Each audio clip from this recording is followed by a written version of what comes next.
राधे राधे दोस्तों, कैसे हैं आप सब। दोस्तों, आज के इस वीडियो में हम आपको पिठौरी अमावस्या की कथा और महत्व बताएंगे। दोस्तों, हिंदू कैलेंडर के अनुसार भाद्रपद मास की अमावस्या को पिठौरी अमावस्या कहा जाता है। देश के उत्तरी भाग में पिठौरी अमावस्या को कुशोत्पाटनी अमावस्या भी कहा जाता है।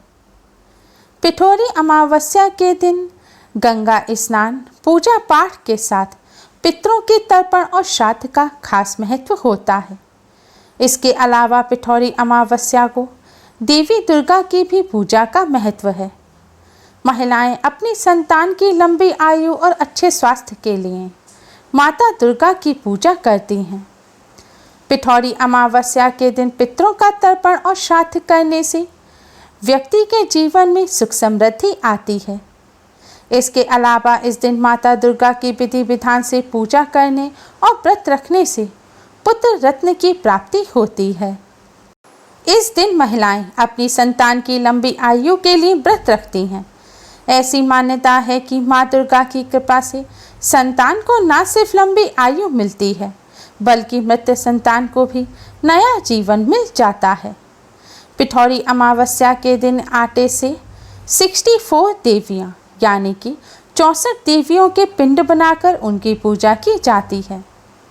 उत्तरी भारत में यह पर्व पिठौरी अमावस्या, जबकि दक्षिण भारत में पोलाला अमावस्या के रूप में मनाया जाता है। इस दिन उत्तर भारत में माता दुर्गा की, जबकि दक्षिण भारत में माँ पोलेरम्मा की पूजा की जाती है। माँ पोलेरम्मा को माँ दुर्गा का ही रूप माना जाता है।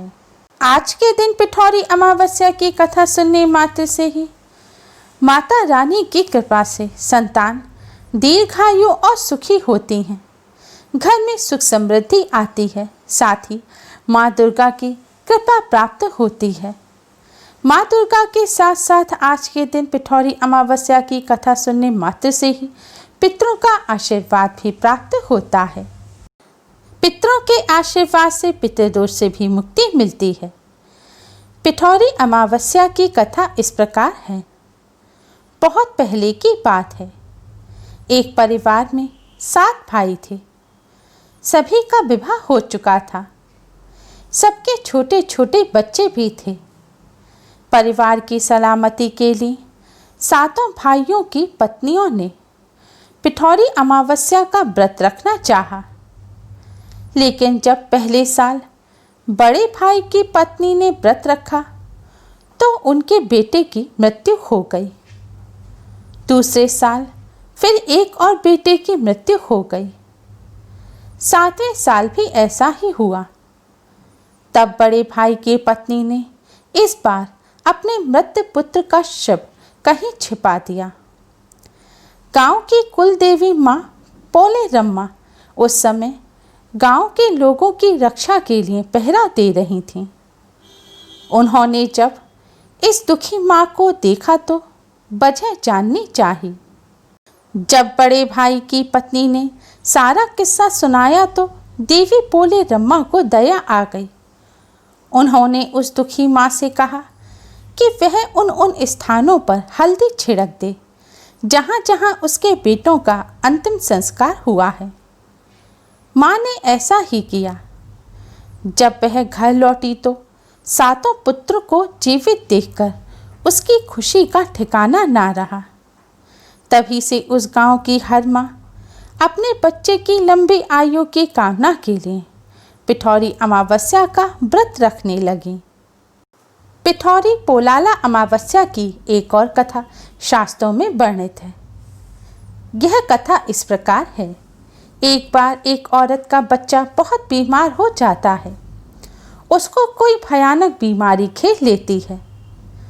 औरत बहुत गरीब होती है।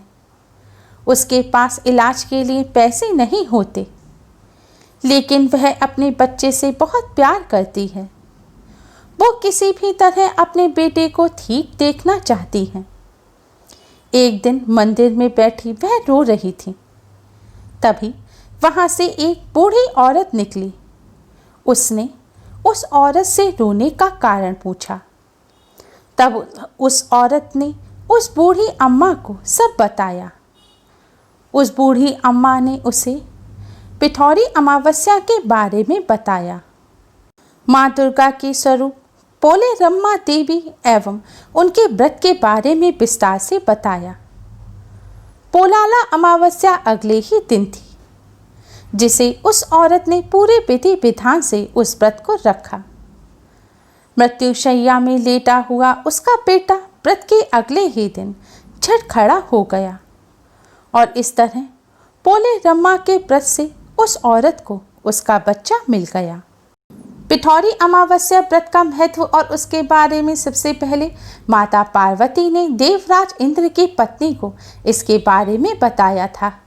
माता पार्वती ने बताया था कि इस व्रत को रखने से जीवन में बच्चों को सुख समृद्धि मिलती है और वे बहादुर बनते हैं। यह व्रत शादीशुदा औरतें विशेषकर जिनके बच्चे होते हैं वे माँ इस व्रत को रखती हैं। व्रत के दिन सुबह जल्दी उठकर पवित्र नदी में स्नान किया जाता है, फिर सूर्यदेव को जल चढ़ाया जाता है और रोज की तरह पूजा की जाती है। अमावस्या को पितरों का दिन कहा जाता है, इसलिए इस दिन पिंडदान एवं तर्पण करें।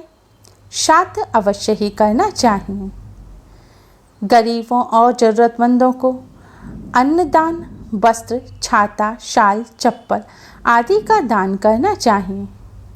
हो सके तो पूरी सब्जी एवं हलवा को बनाकर गरीबों, मुख्य रूप से बच्चों को खिलाना चाहिए। इस दिन 64 देवियों की आराधना की जाती है। उनसे अपने बच्चों और परिवार की खुशहाली के लिए प्रार्थना की जाती है। लंबी आयु की प्रार्थना की जाती है। पीठ मतलब आटा होता है, जिसे खाकर मनुष्य को जीवन मिलता है। वो अपना पेट भरता है। इस आटे का हमारे जीवन में बहुत महत्व होता है। इसी आटे से 64 देवियों की प्रतिमाएं बनाई जाती हैं और फिर उनकी पूजा की जाती है। इन्हें अपनी इच्छा के अनुसार छोटा बड़ा बना सकते हैं। इन्हें चाहें तो कलर भी कर सकते हैं और वस्त्र भी पहनाए जाते हैं। कुछ क्षेत्रों में देवी दुर्गा को योगिनी के रूप में पूजा जाता है, इसलिए हर एक पीठ एक योगिनी को दर्शाता है। इस तरह 64 योगिनी हैं जिनकी पूजा की जाती है। इन सभी 64 देवी की प्रतिमाओं को एक साथ एक जगह किसी चौकी या पट्टे पर रखा जाता है। जेवर पहनाने के लिए बेसन को कूटकर आटा तैयार किया जाता है। अब इससे गले का, मांग टीका, चूड़ी, कान के बाले आदि देवी को पहनाए जाते हैं। फूलों से पूजा वाले स्थान को सजाएं। देवी की प्रतिमा के ऊपर फूल का छत्र लगाएं। पूजा में प्रसाद के लिए पकवान बनाए जाते हैं। पूरम पोली, गुजिया, शक्कर पारे, गुड़ के पारे, मठरी आदि बनाई जाती हैं। कई लोग अपने घर में अलग से पूजा नहीं करते, मोहल्ले में एक जगह इकट्ठा होकर पूजा करते हैं। शाम को पूजा की जाती है। देवी की प्रतिमा को सुहाग का सामान चढ़ाया जाता है। पूरे विधि विधान से पूजा करने के बाद आरती करते हैं और फिर पंडित जी को सबसे पहले प्रसाद के रूप में पकवान खिलाते हैं। फिर अपने बड़ों को पकवान देकर पैर छूते हैं। इसके बाद प्रसाद खाकर व्रत को खोला जाता है। दोस्तों, पिठौरी अमावस्या को शास्त्रों में कुशग्रहणी अमावस्या, कुशोत्पाटनी अमावस्या के नाम से भी जाना जाता है। इस दिन ही पूरे वर्ष भगवान की पूजा और श्राद्ध आदि कर्मों के लिए कुश का संग्रह किया जाता है, इसलिए इसे कुशग्रहणी अमावस्या कहा जाता है। कुशग्रहणी अमावस्या का महत्व इसलिए भी है क्योंकि इस दिन पितरों की पूजा और श्राद्ध करने से पितृ संतुष्ट और प्रसन्न होते हैं। इस दिन किए गए स्नान दान का कई गुना पुण्य फल प्राप्त होता है। इस दिन पितरों के लिए व्रत करने से पितरों की आत्मा को शांति प्राप्त होती है। शास्त्रों में अमावस्या तिथि के स्वामी पितृदेव को माना गया है, इसलिए इस दिन पितरों की तृप्ति के लिए तर्पण, दान पुण्य का विशेष महत्व होता है। कुशग्रहणी अमावस्या के दिन तीर्थ स्नान, जप, तप और व्रत के पुण्य से ऋण और पापों से मुक्ति मिलती है। इस दिन शनिदेव के संपूर्ण परिवार का पूजन करने का भी विधान है। जिन लोगों की जन्म कुंडली में पितृदोष से संतान आदि ना होने की आशंका है, उन्हें इस अमावस्या को पूजा पाठ दान अवश्य करना चाहिए। उम्मीद है आपको हमारी ये वीडियो पसंद आई होगी। प्लीज़ लाइक करें, हमारी इस वीडियो को अपने फ्रेंड्स और रिश्तेदारों में ज़्यादा से ज़्यादा शेयर करें, जिससे वह भी इसका लाभ उठा सकें। हमारी और भी वीडियोस के लिए हमारे चैनल को सब्सक्राइब करना ना भूलें। Thanks for watching. Radhe Radhe.